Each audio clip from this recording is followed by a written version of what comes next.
All right, hello and welcome everyone to the GGG Podcast, episode 30. Oh my goodness gracious. As always, I am Paul and I am joined over here by Phil. Phil, how are you doing on this fine Tuesday? Are you excited for episode 30? I am excited. I am happy to report that I'm recording from my new podcast studio today. And by that, I mean space in my new apartment that you've helped me move into. What? Yeah, thank you so much. I'll dox myself later for the fans if you guys want to come get me. I've been so this week I have played so little video games. I bet.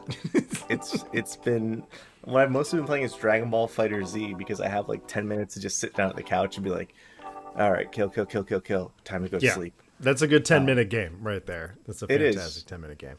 It's perfect. What have you been playing this past week? I'm still, I'm a bit of a broken record, but still on my space kick. I did get swept up into the Fallout resurgence that we talked about on last week's episode. Mm-hmm. So I've played some Fallout 4. I remembered that I bought like the Game of the Year edition on like a Steam sale years and years ago for real cheap. And so I was like, I'll re-download this and try it out. And so I played some Fallout 4, which was good. I mean, it was nice to play it now where I have a computer that is going to run it appropriately. Not that it's a particularly good looking game because it came out a while ago, but it kind of reminded me of how Starfield should run right now,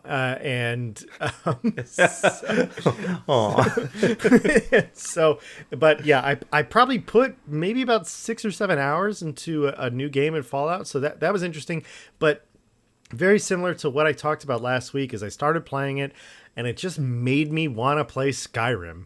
And so I was like, God, I want to re-download Skyrim and just try Skyrim. And I really figured out like the reason that I'm so in love with Skyrim, and maybe this is a reason for other people as well.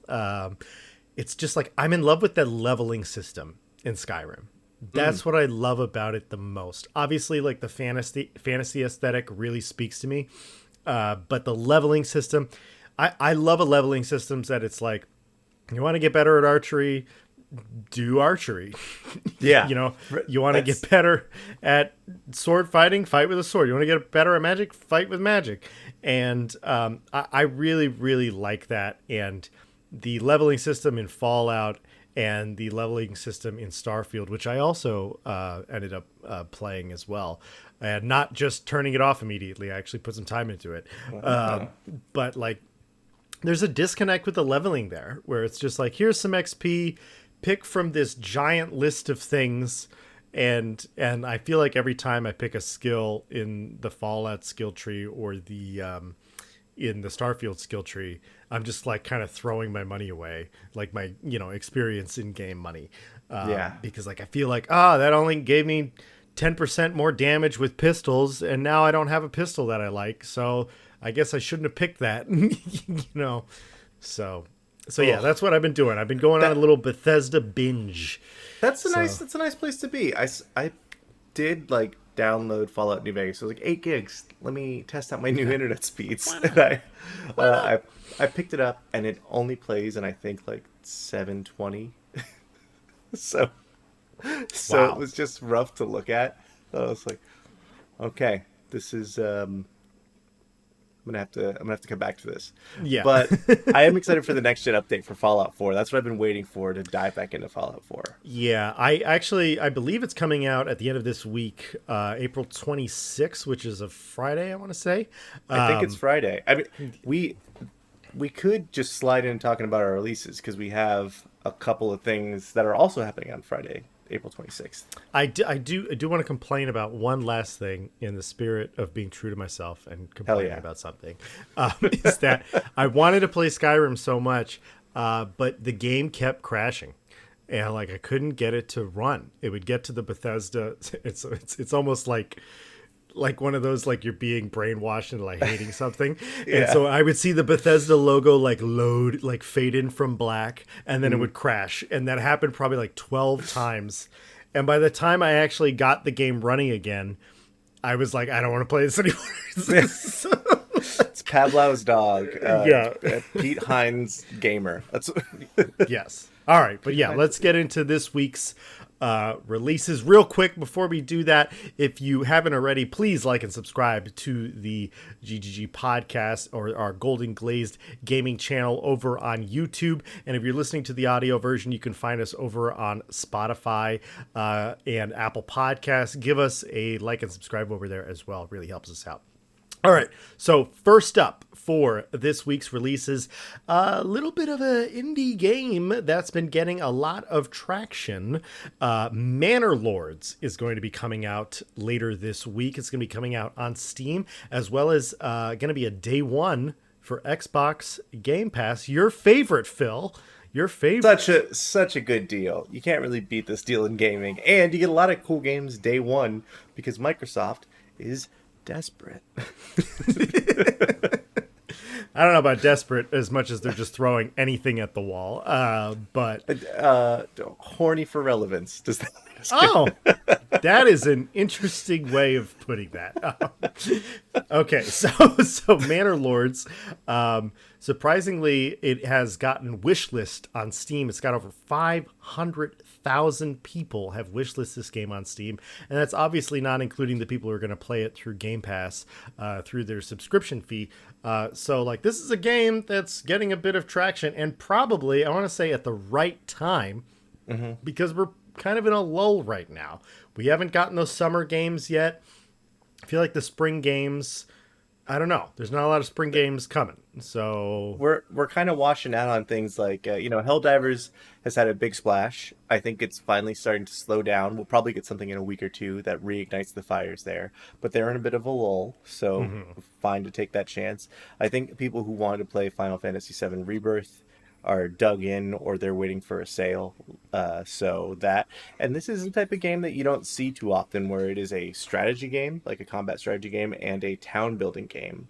Manor Lords is set like in a medieval countryside type thing, so you get your soldiers and you do all that, but you also like do things as little as building paths around your cities and making sure there's like irrigation and all that stuff, and like making sure that your people are happy. The thing that's so impressive about it, though, is visually it looks pretty astounding, especially for an indie game. They have like lots of motion capture for their individual fighters, like on the battlefield.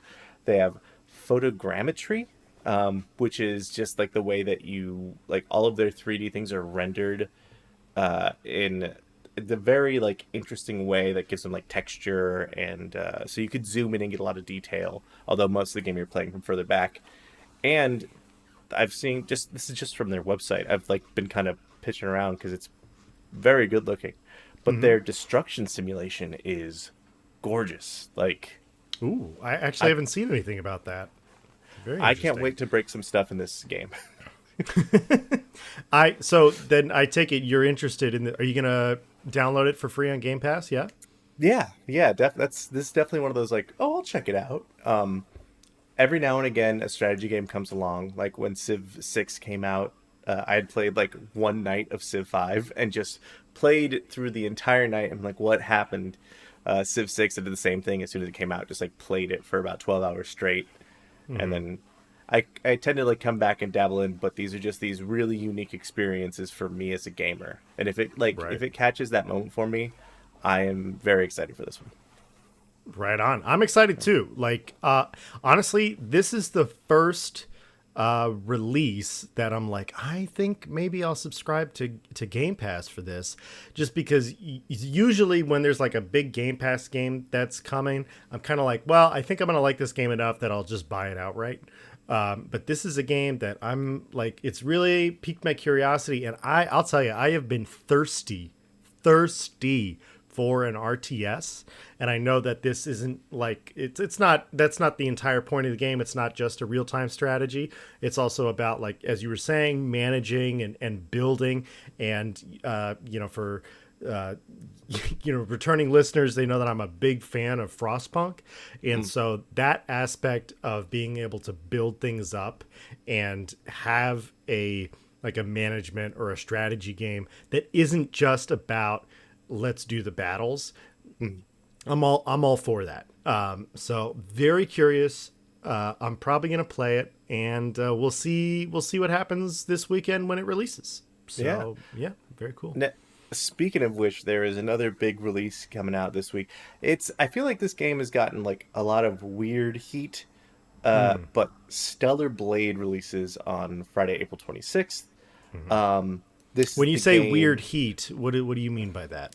When I say weird heat, I mean it's like the weird like political side of gaming. But there is a lot of people who are very excited because this is like a very attractive robot lady in a video game who just goes around and kicks butt, sort of like the Bayonetta. Sort of like Bayonetta, but from what I hear, the gameplay is a little closer to a Soulsy type game, just with a lot like more acrobatics and things like that. Right. I've heard pretty good things about it, like, and I'm excited to play it. But there is a part of me that's a little like, ew, people are getting the wrong kind of enjoyment out of this. Ah, I see. From all the sexiness, yes. From all the sexiness, from all the butts, so to speak. Yeah, I mean, like, look, we know what they're doing. Like, you know, they are trying to appeal to a certain audience. But I will say, as someone who criticizes, you know, media when they lean into those sexy things, like, from everything I've been seeing, the gameplay and the graphics look pretty darn good. And, you know, as long as it's not a shallow game where the gameplay is just, you know, nonsense, where you're just like, we're just trying to get you into these cutscenes with close-ups of butts of sexy ladies doing sexy lady fighting things. And I'm sure that's part of it as well. But if you can put some good gameplay in there, and like I said already, with the graphics and the design, like, looks pretty good. I don't know if I think there is a demo that's out right now. So if you want to check it out, check out the Stellar Blade demo. See if it's worth your time. I think the real sort of thing is you got to have both. If you're gonna do the sexy lady thing, make your game good. You know. Yeah. This so I could play it and feel decent about myself. Okay? Yeah, it's in a sense, it's kind of like what Pal World did, where it's like, we wanted to get America's attention, so we put guns in the game. Yeah. And so it's like, there is a game aside from, in fact, when you play Power World, you don't get guns for a long time. So that's true. But to get Japan's attention, they put cute little monsters in there. Yes, they did. And to get Europe's attention, they put starving as an element in the game. Sorry. I don't know. Wow. I'm going to have to ask you about that one later. Guessing potato famines. It was yeah. No. No, I get it. We were in the vein of Manor Lords from the previous one. So there you go. That's what was going on.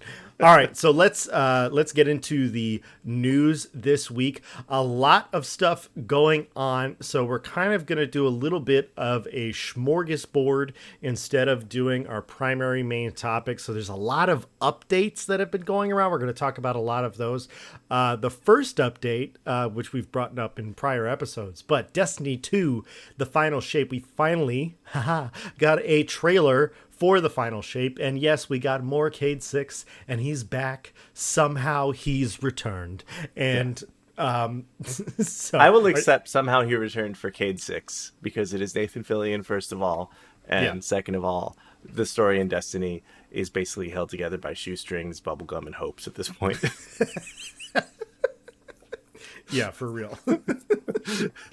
Basically, the trailer is kind of like, I don't know where I am or where you are, Guardian, but we are in the Traveler, or we are the Traveler. I don't know. And so that's basically the bubblegum and shoestrings.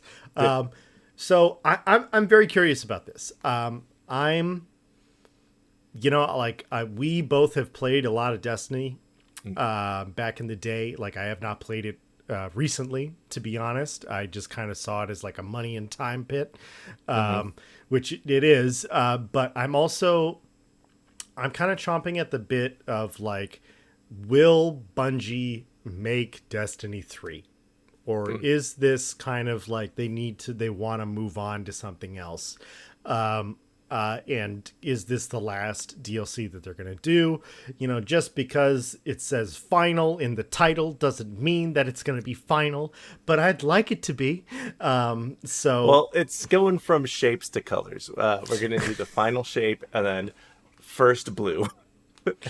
First Then blue? second blue, third blue, final blue. And then that kind of just... Right. Okay. So No, I don't know. I could see Destiny going on for a while after this. Yeah. Although I feel like it would probably slow down while they work on Marathon over at Bungie, and then maybe heat back up after a couple years of Marathon when they release a Destiny 3 and have time to like really construct something new around Destiny. Right. I do you. I don't know. Have you seen this trailer? Are you at all like maybe I'll get back into it, something like that? Part of me wants to play the story. I know that the most recent Destiny update, no one liked our expansion. No one particularly liked that story, but there were some cool gameplay elements. So that's something I don't know. I do feel like Destiny 2 is kind of an old game now. Does that make sense? Like It is like when I was watching I watched the trailer on YouTube, and one of the cool things about YouTube, especially for gamers like ourselves, is that when you look at a YouTube video now, if you're posting about a particular game, it'll show the game right underneath the YouTube video, and it actually considers Destiny 2 just Destiny, and it was like Destiny released in 2014, and I was like, that's 10 years old. And to be honest, there wasn't like a big jump in quality, I think, between Destiny 1 and Destiny 2, other than I will say Destiny 2 did get a much better support than Destiny 1, but Destiny 1 was an earlier idea, so there was not the same expectation of support that we have now in 2024. So yeah, I mean, there was graphically, I think Destiny 2 is better, and like some gameplay stuff. Like, okay, yeah, sure, but I think there's something about coming out with another entry in your franchise versus just expansions. And I know Destiny was meant to be just like a 10-year-long game, like a 10-year-long story arc where they go from this to that. But I guess it is going to be 10 years long by the time they finish Destiny 2: The Final Shape. But yeah, I would like to. I don't know. Maybe something different besides Destiny is, I guess, what I'm saying. Otherwise, I just am not excited by even the idea of the end of this story. I'm like, we had a lot of places it could have ended. Right. Yeah. And I don't know. I've already brought up my feelings about the story. It's just like, it doesn't make any sense. And yeah, we've already talked about like the developers have come on and been like, yeah, we don't know. We don't know what the stuff is. We don't know what the light and the dark and we don't know what the traveler is. We don't know where it comes from. It's like, we're not even sure what the final shape is. We half of the crew is saying circle, the other half saying triangle. Yeah. We can't figure it out. So I think, for the grinders out there who just really enjoy the Destiny, gameplay loop, like I'm not here to crap on your game or anything like that. I think Destiny has really good gameplay. I just think like at a certain point, I can't do that grind anymore, especially when they devalue things that I've worked on, as the game gets updated continually. Yeah, you'll have your favorite gun, and then that'll be nerfed. Then you're like, I gotta build back. It's like someone just comes over and kicks your sandcastle down, and you're like, okay. Unless if you really love building sandcastles, great. If you were really happy with that sandcastle you had, maybe you're like, I think I'm done at the beach today. I'm gonna go do race cars or whatever the analogy says. But yeah. All right, so next up on our news list, a update for a game you really like, Phil. Dragon's Dogma 2 is getting a special Dragonsplague update. You want to talk about this? Absolutely. So the Dragonsplague has been consuming the Reddit, at least for the first couple weeks of Dogma's 2 release. Dragonplague is a thing that can happen to your pawns, which are your sort of other players that play with you. They are player-created NPCs that follow you around. They help you out. But if you fight a dragon, if something goes wrong, or if you encounter another pawn who has Dragonplague and it hangs out with your pawn for too long, let's say you bring it into your party, it could contract Dragonsplague, and then your pawn stops responding to you. They kind of act a little bit weird. They say things that don't make sense. and then eventually they turn into a dragon and destroy whatever town you're resting in, killing every NPC there, whether or not they were story relevant. So Oops. it can kind of nuke your save. So everyone's really worried about it and like looking for the telltale signs. Now here's the problem. The pawns say things that don't make sense all the time because they are AI controlled. So you'll be wandering around the wilderness and be like, "Look at that ladder," and you're like, "What?" uh, so there was like a lot of issues. Apparently, one of the things they're fixing is that the pawn's eyes glow red when they're infected with Dragonsplague. They're making it more visible. They're making it so that you can like zoom in on them and check them out in the menu screen. So there are some things to fix there. I think this is a good thing. Obviously, this is something that if you're gonna nuke someone's entire save to where they can't go back because there's no like save file outside of autosaves. Yeah, make it abundantly clear that this is happening. Yeah, absolutely. Like the fact that it can nuke your save is crazy to me. So, so yeah, I'm glad that they're kind of improving like the cues and the visual side of it, but like there's no. I think it'd be almost more useful if they added like an autosave or whatever, like a Dragon's Plague specific autosave of like, hey, we know that one of your pawns has Dragon's Plague, and so we're gonna autosave, this amount of time before they turn or something like that. So I think that would be a little bit more useful than just turning up the brightness on glowy eyes. Personally, but also I haven't played the game and you have, so I will defer to your judgment. Listen, an autosave would be great, but they are just refusing to give it to us. I get their concept. They want like your actions to have consequences. They want like if you do something for it to matter, so you can't just like save and go back and do it. That said, it is very inconvenient. Sure. So yeah, All happy right. to see it. Dragon's Dogma 2, keep on updating it. Little fixes will make it a truly great game. All right. Well, moving right along. So a little bit of Take-Two Interactive news. For those who don't know, Take-Two Interactive, they own the Grand Theft Auto series as well as many other popularized microtransaction games like NBA 2K, and so they have joined the rest of the gaming industry in layoffs. So I will say that percentage-wise, they've laid off. I think it was about 5 or 6% of their workforce, which was about I believe it was 600 people. And so hearts out to everyone who lost their jobs. And to be honest, I'm pretty pissed about this one. Just because the amount of money that Take-Two Interactive pulls in and the amount of money they're about to pull in next year, supposedly when Grand Theft Auto releases. Or is it technically 2026? Huh? Was it 2026 or 2025? I don't know. It could be 2029 for all they. It doesn't. There's Probably. no whenever. It's whenever they feel like it. Whenever they want to print money, they Yeah. can. Yeah. Yeah, and so this is a specifically this is a company that really just deals in video games. They're not like Microsoft where they have a bunch of other businesses that are going on.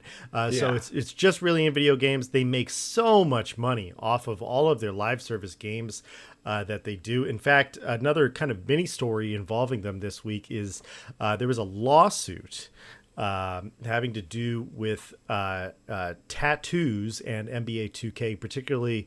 The main one that was focused on was LeBron James because of his obvious status in the NBA and how popular he is. But the tattoo artist of LeBron James was suing Take-Two Interactive for using his the tattoos that he designed because that's the model. It's LeBron, and so Take-Two Interactive officially has won that lawsuit. And are allowed to use, they're not paying the tattoo artist on that as well. So That it's just sucks. they won that lawsuit and they laid people off. So They Cool. don't even have an excuse. Like, yeah, we had to pay that tattoo. We had to pay that tattoo artist like $6,000. Of course, we're gonna fire people. Oh God, yeah. Yeah.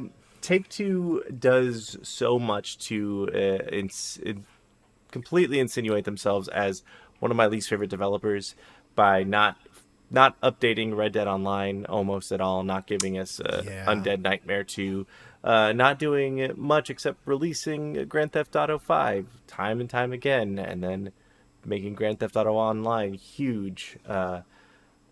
I I'm very disappointed. I hope that everyone else who worked there, who lost their job, finds work with a better company soon, because a company that's rolling in this much dough has no excuse to fire people. They are just shooting themselves in the foot, ironically, because they are losing workforce that knows what they're doing, knows their company culture, knows how to make their games. They're shuffling Yeah. those folks off. It's a real Well, real and bummer. they're one of their reasoning for the layoffs have been that the employees are redundant, and so while they haven't given, that's what they've said. So No, while they that's haven't, while they haven't like dived into the real issue, it could be like, are these, is this AI stuff that's being added within the game, and that's why people are redundant? We don't know. So we will continue to talk about it as the story unfolds. hey CEOs, you're redundant. Yeah. Yeah. All right. Well, pressing right along, a very popular game and one of our games of the year for 2023, Remnant 2, the Forgotten Kingdom DLC. We got a trailer this morning that came out. Phil, I know you had this game very high up on your list Yeah. for 2023. Are you going to get back into Remnant 2? Check out this DLC? Oh, I think so. Yeah, I I loved this game. Watching this trailer really got me excited. Within the game, there's like different kind of zones that you venture into. That like it's like a multiverse in a sense. Um, one of the worlds is almost like Bloodborne-y in its style. Um, and then there are several other worlds. This seems to be leaning into like the weird Fae stuff that is a part of the game. Right. There was one. There's like one futuristic alien robot world where you're like fighting sci-fi stuff, but there's the lady on the like cover art of Remnant 2 is this long blue elf queen looking lady, and you can play the entire game like 20 times through and never find her. Like a certain set of doors and things have to line up just the right way because the game is like procedurally, I guess, like put together in terms of the levels. So I'm just excited because I love how much of a puzzle box that game is and how well it all fits together, and how you need to like almost do the missing no like Pokemon like going up and down Cinnabar Island a bunch of times to Right. find different elements of the game. So if they continue that and just give me some cool new weapons and armor, yeah, I'm back, baby. I'm back. And it's also such a good looking game. Like it's one of the first Unreal 5 engine games that I feel like fully took advantage of the engine and just made their game look incredible with a pretty small team comparatively. Yeah, So absolutely. So I'm still kind of in awe by the success of this game. When I played the first one, I really wasn't sure that there was gonna be another one. But I think there's an audience of like, we like the Dark Souls format, and we like guns. We'd rather fight with guns than swords. Americans, you know. That said, I believe that this game is on Game Pass. So if you do end up getting Game Pass, and we can do a little bit of exploring in the Remnant lands, let me know. It'd be fun. Yeah, I think I probably will, honestly, while we are going through this kind of gaming lull. All right, so moving right along, another update.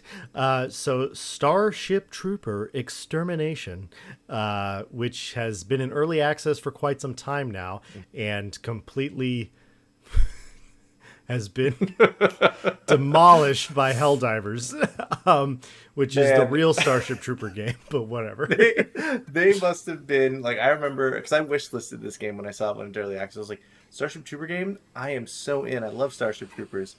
I feel like the day that Helldivers 2 like trailer dropped, someone in the office was writing on a whiteboard and they said, no, guys, get in here. Everybody look, we're being upstaged. And the hits have just kept on coming. It's tough because this game looks fun, but it does look like a simple first-person shooter.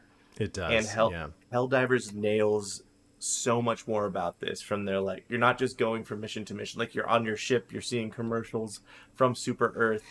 Not only are you getting Starship Troopers, you're also getting Terminator. Yeah, this, I feel bad for these guys. But, hey, Yeah. Extermination update. Let's give it all you got, buddy. Yeah, so just talk a little bit about the update that's coming to the game. So this is, again, this is an early access game. So I believe this is version 0.7. So the game is still not out officially yet, or complete, I should say. And so what this update does is it adds a bunch of different classes and more combat roles in the game, so which is very cool. And you get a bunch of like different armor sets. It honestly kind of looks like the last Warbond that Helldivers released, which is kind of so I guess for the Starship Trooper diehards out there, like, you're gonna want this. Like, I know a friend who bought this game in anticipation for Helldivers 2 coming out, and since Helldivers 2 came out, has not gone back to it. But if you are a Starship Trooper purist and you need the bugs to look exactly like they did in the movies, then this is the game for you. I have to agree with you, though. It looks like a very simplistic first-person shooter. There's just not really a lot here that I haven't seen other places. And I don't want to say that, but, you know, it's just to be honest. It's like, oh, there's a grenade launcher. That's cool. But, you know, how many games have we incorporated a grenade launcher? Like, how many games have we incorporated, oh, you're a medic, you can put a thing down and heal the people around you, you know? It looks like Payday 2 in terms of Starship Troopers. You know what I mean? Like, it looks like, especially now that they're adding classes, your kind of simple first-person shooter. That I think if this game also had come out in a world where there was no Helldivers 2, they'd be kind of in a very special place, because it's a horde mode shooter that deals with something different than zombies or mutants. Yeah. But the poor guys at their lunch just got completely eaten by a better game. Yeah, Or a more interesting one. I wonder who the publisher for this game is. I'm just, you know, I think it just didn't come out fast enough, honestly. And by that I mean, it's just, you can't be in early access forever. Like, or if you release an early access too early, and, you know, you're waiting on these updates, you know, update after update, you have to have a strong release, because everybody's vying for attention. Everybody's, you know, competing for that gaming marketplace. So the developer is a team called Squad. Sorry, no, Offworld. And they've made a game called Squad, and Squad 44 and Beyond the Wire, sort of like all different war first-person shooter type games. So definitely in their field, but yeah. All right. Well, pressing right along. So for last week, our episode 29 was called Fallout Resurgence, and we talked a lot about, and what I talked about at the beginning of the episode, of just how much the Fallout TV show has kind of just shot a stim pack right into everybody's thigh and gotten everybody excited for Fallout again, and Bethesda games in general. I was going to say Fallout reemerged from the vault, but that's much better than what I said. No, but yeah, so one of the best things about Bethesda games in general is the modding communities that develop around a bunch of Bethesda games, like, you know, Skyrim and Oblivion, and obviously the Fallout games, New Vegas. You know, we talked about with our guest Austin Merritt, who works at Obsidian, about how he when he was in grad school, he worked on specifically Fallout New Vegas mods, and so there's a lot of independent mod sites that are being overwhelmed by the amount of people who are downloading Fallout and being like, this game doesn't seem done, I need mods for it. And so I believe the Fallout was one of the best selling games in Europe this week. Wowzer. Yeah, so that's or I should say franchise, one of the best selling franchises. They got But the yeah, Bezos bump. They got. they got that Bezos bump. But yeah, and I like as I said at the beginning of this episode, I played Fallout 4. I booted up Skyrim. I booted up Starfield. You know, I got back in that Bethesda kick. And, you know, for me nowadays, I primarily use the Steam Workshop when I'm messing around with mods. I used to be one of those people who, you know, went and for a couple of like old school favorites for myself, I'll still do that. But yeah, when's the last time you installed a mod on one of your games, Phil? I think it was actually Fallout 4 Okay. specifically, and it was on console because they had like their workshop available on there. It was like the Bethesda Right. store or workshop, whatever. Right. Um, and it was definitely a little goofy for Fallout 4. Like I think that's when they were experimenting with people getting paid for their mods. And then like that, I'm not sure if that blew up in their face. I believe it did, but yeah, I definitely Skyrim. I modded the heck out of just to like get some graphics Same. tuning here and there. And what's amazing to me is like when a company embraces like Steam's Workshop or when Bethesda kind of embraced it for Skyrim, how well it can work. But I've even done like modding old school back in the day for New Vegas and like downloading files and putting them in the right folders and everything. Right. So it's I'm glad to see that it's alive and well. I am bummed that like it has to be that way because Bethesda doesn't they get bored, they don't finish their stuff. That's Right. fine. Yeah, it's true. Still waiting on that mod update for Starfield, by the way. Yeah. All right. So What's some of your favorite mods to use like in a Bethesda game? I mean, yeah, Skyrim is the big one for me, and that's what I was trying to do this week. So, like, I remember back in the day, I had a bunch of like Lord of the Rings mods for it. So I had all the Lord of the Rings weapons. I had like like Frodo's sword Sting, Ding. Yeah. yeah, which was really cool, and it would like glow and everything. Like Gandalf's sword, Aragorn's sword. And so, yeah, I did a lot of that. And then, honestly, because I've been waiting for, the next Elder Scrolls for so long, like a lot of the mods that I would do on it would be graphic mods. Hmm. And I actually had a bit of a problem with that this week. So I found out because I bought Skyrim physically back in the day on a DVD. 11/11/11, right? That was the release date. Yes, it was. And so I have the original version of Skyrim, and I found out that when in trying to use Steam Workshop this week, that game is unlisted now, and that so a lot of the mod support is kind of finicky with it in the workshop because I didn't buy the Skyrim anniversary redone super edition, which is now running for $40, which is ridiculous. Holy smokes! That game came out 13 years ago. Yes, it did, and like I get that you've updated it, Mhm. but $40 is ridiculous Yeah, for a game that old. it's not okay. Yeah, so yeah, just a lot of Skyrim mods. I really haven't done much with Fallout because it's just not as appealing to me, which is Mm. purely just a taste thing. Doesn't have anything to do with the quality of game. It's just I like that fantasy environment just a little bit more than the post-apocalyptic grunge, I should say. Mhm. So what about you? What's the most modded game you've ever played? I think almost definitely Skyrim. Yeah. And for me, it was like different housing that you could get, Hmm. and uh, like graphical stuff for sure. Like I think I added in God Rays before the Game of the Year edition came out, or one of the many legendary editions that had like volumetric lighting and all this stuff. Um, and then I probably stuff to do with like your inventory.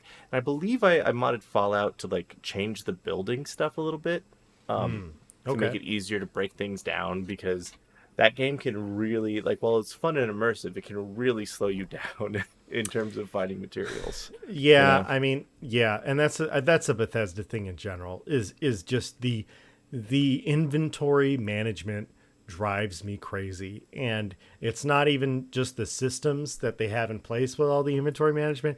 It's just the amount of things, and like there's a certain amount of like respect that comes with like, oh, this is a cup in a tavern and I can pick this up and put it in my pocket. And a Yeah. lot of games won't let you do that. And that's very it's like the sandwich thing when they were trying to do Starfield publicity where it's like, I'm going to steal people's sandwiches. I'm going to be a sandwich. It's like that's quirky and interesting, I guess. Would I ever do that? No. It's just another freaking thing in my inventory that I have to sort through and figure It's out where worth I'm going one to put gold it. piece. This is gonna suck. Yeah. It's Um, like yeah, no, I think that's definitely like just part of their. Have you ever played Skyrim in VR? no, So I have not.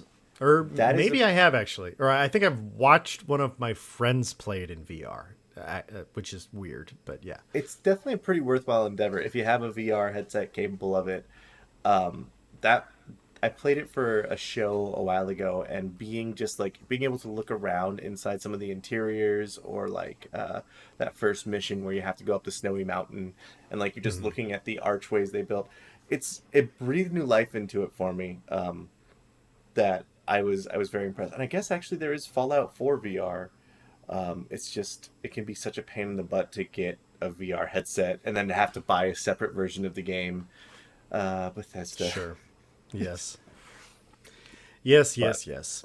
But, there's something to be said for Bethesda games because we keep talking about them. And everybody in Europe is playing Fallout right now. So, yeah, yeah. All right. I think the show. Hey, You thank the show. I think the show. Absolutely. There has been a release for one of my favorite games ever. Valheim. Ashlands has had a trailer that has recently come out. We posted about it on our TikTok and YouTube yesterday. And unfortunately, the update isn't quite out yet, which is something that Coffee Stain has been, or Iron Gate, I should say, has been doing, where they're like, "Hey, it's out right now for public testing." But you gotta go in and you gotta switch it because we're still testing. We're still aware of from what I've seen so far. They're aware of some fast travel issues that they've been having with the update, as well as some boat issues. And those are big issues because, in order to get to the Ashlands in the Valheim biome, it's very far away. So I'm very excited for this update. It's all end game content. It looks like there's raids. You can attack like castles. There's a bunch of new enemies, new weapons, new armor. And so I'm personally very excited about it. I am a little bit discouraged with how much I love this game and just how slow the updates have been. Just because it's like it's a survival game. It's like Minecraft. It just takes a long time to get to the point where you can even experience the end game content. And so if you don't already have a save, and usually what they do every time that there's an update, they're like, well, start a new game so the world can be built in this updated version. And it's just like, that's a lot to ask because you have to spend a lot of time getting to that end game. Yeah. Yeah. I definitely I enjoyed my time with it. I'm going to come back to Valheim probably once now that this update's out. This might be a good enough thing for me to get a couple friends like, all right, let's go start a new game and build.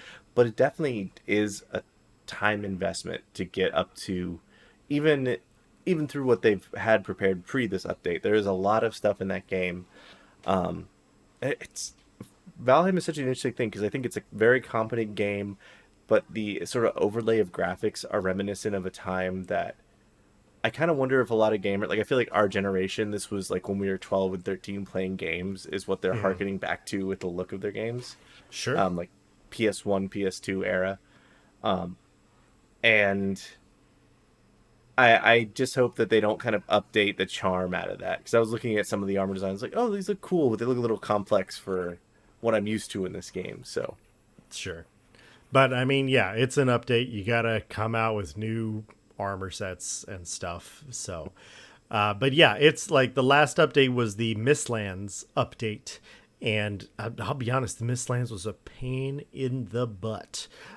So while I enjoyed all the new content they added, I was just like, oh my god, this is stressful. So, and then this update looks even more stressful. So I'm very excited for it when it officially releases. I'm a little bit tentative to play the public test just because I don't want to mess up any of my saves for worlds that I really care about immensely. But excited nonetheless. Happy there's an update. And I know this is a very popular survival game for a lot of people out there. So, yeah, right on, right on. great game. It's a vibe. Speaking of another game that is a vibe, and kind of now a sad one, Little Big Planet 3, its servers have been taken down. Is this just all of the servers, or is this just more of their servers are coming down? So I don't believe that as of this moment, all of their servers are down, but they have announced a plan to take down all of the servers as well as, you know, everybody's creations in Little Big Planet 3, which is really the bigger blow here because I don't think there's a lot of people playing Little Big Planet 3 online right now. But it's all of those games and those wacky things that people designed in Little Big Planet. And, you know, for younger gamers out there, Little Big Planet was really the game that kind of put into the mainstream this idea of like, I'm going to throw in a game maker and I'm going to give you some of the tools, and it's streamlined to a point. It's still complicated, but it's streamlined to a point that someone who didn't get a degree in game development can figure out, okay, how do I like make something here? And, you know, they have, you know, their other game Dreams, which is their primary creation system now. And I would love if they could figure out a way to take the Little Big Planet creations and just dump them over into Dreams, because this is a game I grew up on. I love this game, and you know its most recent successor has been, you know, Sackboy's Big Adventure, which is a good game, but it's not not the same as it was. Yeah, I mean they also came up with Dreams, and I feel like that was sort of their next step after Little Big Planet, making a game design video game that was the main intention of. There wasn't like a story for you to play through. I mean, there was a story in Dreams to play through. Was there a story in Dreams to play through? Yeah, I mean, you didn't have to. You didn't have to do it if you didn't want to. But they made a campaign just to show you like what's possible in this game for you to make. So yeah. I feel like that is the danger though with these types of games. I think the only one that's going to be safe from this, and it's kind of weird to say, is the what is it, Super Mario Maker or Mario Maker? Sure. Just because I feel like Nintendo is like, no, we keep everything to do with Mario safe in this vault. And I feel like all the levels are going to be kind of in there for a long time. But I think this just kind of speaks to modern business and gaming, is like, oh, the server space is taking too much. I think that this is also scary, like in terms of things to come, not necessarily just for games that we make within other games, but when the server shut down for a certain game on Steam, right, it will just disappear. And I guess there's not really that many ways for you to like back up and save your stuff unless you have like the physical console.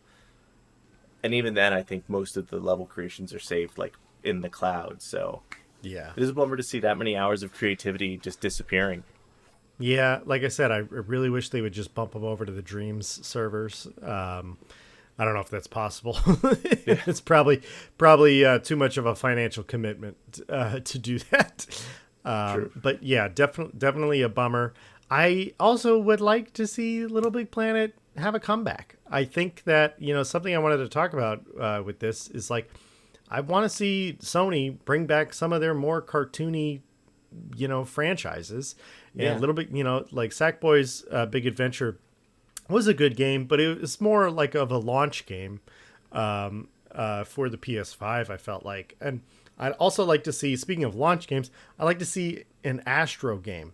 It's like Yeah. we got that Astro game that shipped with every PS5, and it was actually more. I thought it was just going to be like a 20-minute thing, and it actually turned into like a 4-hour game that you can go through, and maybe even longer than that, like go through and play. And so I'd like to see that.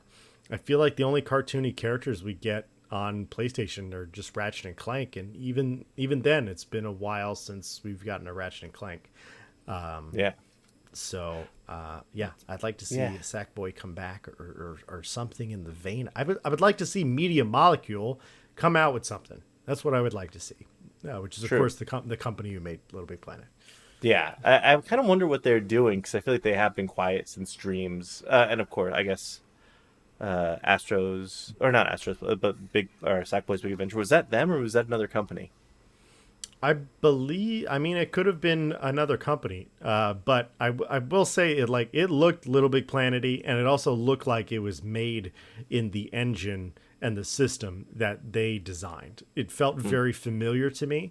So if it was not made by Media Molecule straight up, its assets were originally from Media Molecule. Pretty strong. So I feel like, and I'll have to do research. So actually, if you are listening to this and you know 100%, let me know. But I feel like it was sort of a Halo 343 situation.